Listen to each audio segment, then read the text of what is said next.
រំលឹកដល់បងប្អូនអតីតពលករខ្មែរត្រឡប់មកពីប្រទេសថៃនៅថ្ងៃទី6និងថ្ងៃទី7ខែធ្នូនេះក្រសួងការងារនឹងបើកពិព័រណ៍ផ្តល់ឱកាសការងារនៅខេត្តសៀមរាប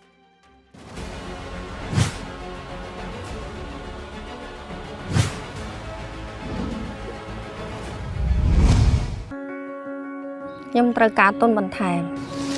ខ្ញុំចង់រៀបចំក្រៅឲ្យល្អជាងនេះខ្ញុំចង់ថែមស្រះមួយទៀតព្រោះមិនអាចពង្រីកអាជីវកម្មខ្ញុំបានតើអ្នកកំពុងត្រូវការដើមទុនពង្រីកអាជីវកម្មមែនទេឥឡូវនេះធនាគារអភិវឌ្ឍជនបទនិងកសិកម្មផ្ដល់ជូនឥណទានគាំទ្រសិប្បកម្មសហគ្រាសធុនតូចនិងមធ្យមធនាគារអភិវឌ្ឍជនបទនិងកសិកម្មដើម្បីកសិករនិងអភិវឌ្ឍសេដ្ឋកិច្ចសង្គម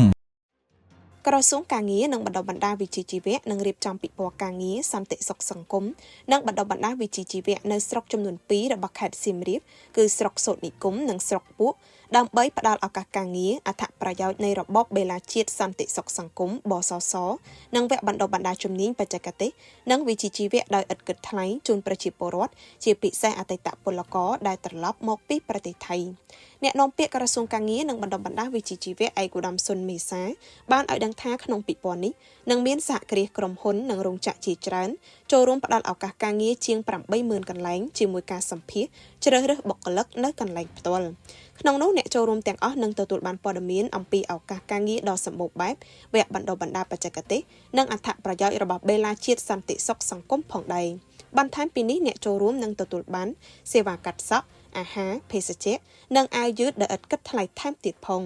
ទន្ទឹមនឹងនោះឯកឧត្តមសុនមេសាបានអំពាវនាវឲ្យអតីតពលករទាំងអស់ដែលត្រឡប់មកពីប្រទេសថៃចូលរួមឲ្យបានច្រើនក្នុងពិព័រណ៍នេះដើម្បីរកឱកាសការងារថ្មីបង្កើនជំនាញនិងបង្កើនគុណភាពជីវិត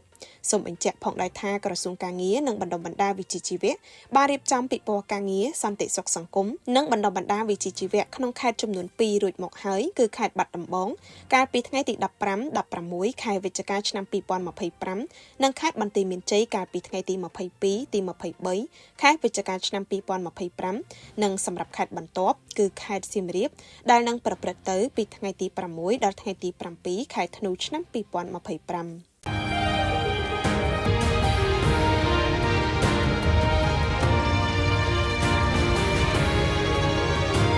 នេះតើឆ្លុះបញ្ចាំងពីឧត្តមភាពមួយខ្ញុំឥឡូវ